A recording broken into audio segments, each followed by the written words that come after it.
Chances are that if you've got a Shimano electronic group set, either came pre-installed on the bike or you had a professional mechanic do it for you. But if you fancy a go at doing it yourself, you've come to the right place, because I'm about to show you how to install one of the new Shimano 11-speed ST9070 group sets.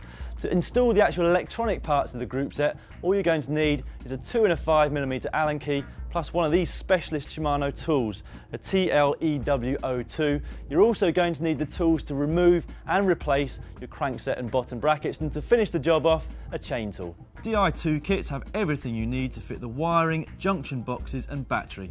If you're not 100% sure about compatibility issues or fitting the group set, we would recommend you to employ a specialist mechanic to do this job. To begin with, fit the STI Di2 levers to the handlebars. Pull them up into roughly the right place before tightening with your 5mm Allen key. If you're replacing some previous STI levers, you can use the mark from them as a guide.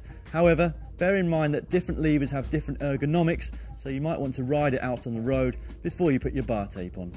Attach the rear mech to the frame in exactly the same way that you would do with a mechanical one using a 5mm Allen key. Next, we need to start fitting the cables. Begin at the STI levers. Use a cable long enough to leave some slack when the other end reaches the first junction box.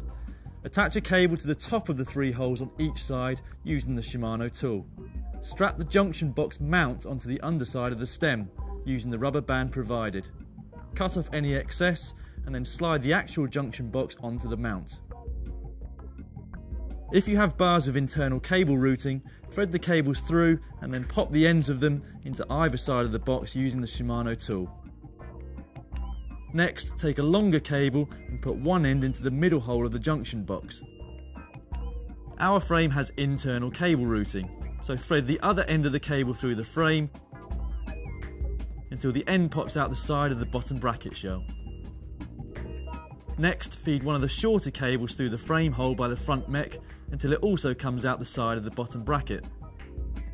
Take another one of the longer cables and feed one end through the hole by the rear mech and poke it through until it comes out the same place as the others. Finally, our battery is mounted inside the seat post, so we need to thread one last cable down through the seat tube, leaving us with 4 cables coming out of the bottom bracket shell.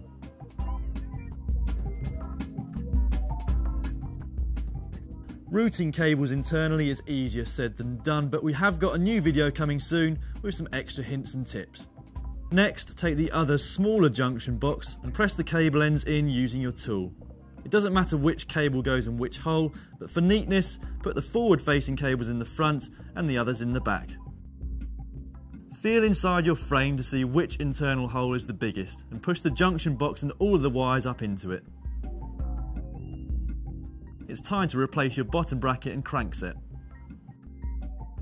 Now you can put your front mech on.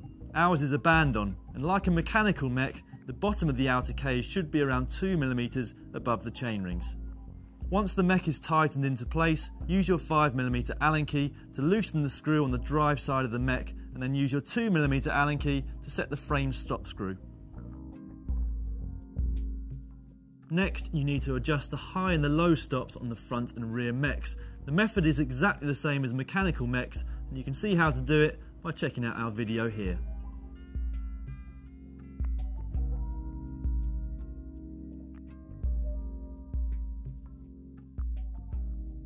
Once you've replaced your chain, it's now time to make the fine adjustments of the gears. Press the button on the front junction box until a solid red light comes on. This is the adjustment mode. Next, referring to the adjustment instructions and diagrams for guidance, press the up and down shifters to fine-tune the chain position and create a situation where the chain runs as smoothly as possible on the cassette sprocket.